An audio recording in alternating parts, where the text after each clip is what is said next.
Welcome back to the Magic of Giving. Today's segments feature the Victim Service Center of Central Florida. In segment 1 and 2, we learned all about how they got started and the programs and services they offer. Now it's time to find out what their needs are and how you can help. With me today is Louis Damiani, the Executive Director, and Adela Hathaway, VSC Board Vice Chairperson. First of all, thank you both for joining us in this segment. Thank you for having us. Appreciate it. So what are some of the ways that the community can get involved with the VSC? Well, there's tons of ways that people can get involved with us. You can volunteer. Of course, you can donate. We're always open for donations. You can participate in one of the many fundraising events that we have throughout the year. And you become even a virtual volunteer for us. We have some of our volunteers that will through their own network of connections, publicize our activities and reach out to other people and let them know that we exist. Yeah. And then a lot of our fundraising events that we're getting ready to do, we can use volunteers at any time to either take tickets, to help get the word out, advertise, do all those wonderful things that you need to do for large events. And we're looking at the next year or two to be able to add a couple more onto our list, so we would definitely need more help with that. So it sounds like you have a lot of needs. Now, what are your top needs? I mean, what are the top 3 needs? Or it doesn't even have to be the top 3, but what are the top needs? Well, clearly, financial contributions are helpful because for every dollar that we receive, that's money that goes directly back into the services that we provide. But we also collect clothing. What we told you about with respect to our program, for instance, when a victim comes through our center, in many cases, if, for instance, we give an exam, we have to collect all of their clothing. So we take donations of toiletries, clothing articles, anything like that. A lot of times we'll have service organizations or other groups actually do a fundraising drive for us and bring us a lot of materials and things like that. So now if people wanted to drop off items that you mentioned, toiletries, etc., what do they need to do and where can they drop off these items? Well, I would say, call our offices or find us, on the web. We're at victimservicecenter.org. We're pretty easy to find. If you just Google our name or put Victim Orlando, Victim Orange, we're the first thing that's going to pop up. And we'll set up a time to have you come in and actually drop off the materials. Our offices are located on Michigan Street, right in the center of Orange County. But then we also have counseling offices located down in Kissimmee as well. So we can set up any kind of drop-off situation. Okay, and just one more time for the community, what types of items do you need? Toiletries, sports bras, just sheets, clothing, apparel, blankets, those types of things. But, financial contributions are always welcome as well, because for that, then, that gives us the ability to go out and actually buy what we need so that we don't end up with too much overstock of one thing or another. But we'll take, whatever people are generous enough to donate. You have an annual event called Cheers to Change? Yes. Can you talk a little bit about that? Absolutely. Well, she'd be the one. She's the brainchild behind our Cheers to Change event. I don't know if I get that name for it, but a couple years ago we decided that we definitely needed a fundraising event to get our name out in the community, to raise awareness and to also obviously raise funds. So we came up with the idea of Cheers to Change, which is a wine beer tasting with a food pairing. So we hosted it last year at the Manello Museum.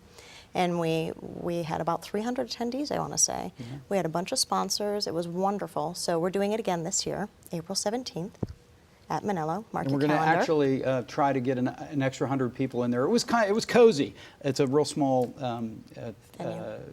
art museum in Lock Haven Park, and it's just really a spectacular venue. And it was so well received. People just loved it. Had a great time. It was a great event, and it's actually been a springboard for us to look at more events. And Adela's she's our vice chairperson, but then she's also our fundraising committee. So they've got 100 ideas, and hopefully we will make more of those materialize this year. Yeah, so we're trying to get as much as we can together for the event. I mean, I know it sounds like it's a far way off, but it turns out April's really close. Well, we sell sponsorships for that. We sell tickets for that. So that's where we can use even the virtual volunteers that you mentioned earlier, making sure that people are out, helping us sell, and promote, the events and activities that we have.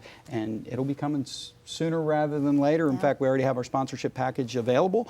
So if there are companies or individuals out there that have a corporate committee that, a lot of times they'll have a fundraising committee, contact us please, and we can kind of let them know what all the opportunities are that are available. And we also did a very large silent auction last year, so we will be doing that again as well. So any silent auction items are also wonderfully received. Okay, so we talked about donations, Mm-hmm. okay, money and other donations, and then you talked about the fundraiser. Now let's talk about how volunteers can get involved. I know the communities out there wants to get involved. What can they do to get involved? How can they volunteer? Well, we have both direct and indirect type of opportunities. And when we say direct, we mean directly with clients. In order to kind of qualify for those types of opportunities, we put them through an extensive level of training, background checking, that type of thing. But there are people out there that want to do that. And so they come to us and we make sure that they get the training and the qualifications that they need to be able to help clients. Then on the indirect side, we have all kinds of opportunities. They can help out at one of our special events. They can help us, as I mentioned, virtually by just helping us promote and sell tickets. We have people that come in that will actually help us do administrative and office work, retirees. It's really all across the board. We had a local Girl Scout that had actually adopted one of our therapy suites and went and fully furnished the whole thing for us and went out and secured donations, and that was her contribution back to us, and now it's one of our main therapy offices, So really it's as far as your imagination can take you, we will welcome any volunteer that will come through our door, and we'll just try to figure out where the fit is and how to put them to work for the organization. Okay, so they need to contact you directly to volunteer, not you directly, but your organization Yes. directly to volunteer. Yes. And then for donations, they can either do them online or over the phone? Correct. Yes. Correct? Absolutely. Okay, and lastly, before we close, can you just touch briefly on your social media? You have a Facebook page? Are We you do. on Facebook? And Twitter. Website? Facebook, Twitter, the website for sure. We just had put together our first ever YouTube channel. So now all of this and everything else that we do, we've probably been on TV 5 times this year. All those clips will be out there. We intend to populate it with PSAs and more informational videos and that kind of thing. But Great. Yeah, we also have a newsletter that people can subscribe to. You can go onto our website or you can call us, and we'll put you on our email distribution list, and we do that couple of times a month with different messages throughout the course of the year. Okay, so there's many opportunities for the community to connect. Absolutely. Yep. Great. Well, thank you both so much for joining me on this segment. We really appreciate it. Thanks Thank again. you. Thanks for having us. Thanks. Thank you. For more information on the Victim Service Center, you can go to victimservicecenter.org or you can call 407-254-9415. Thank you all for watching, and remember, by helping those in need, we enrich our lives and help make Central Florida an even better place to live, work, and play. I'm Christina Santiago. See you next time on The Magic of Giving.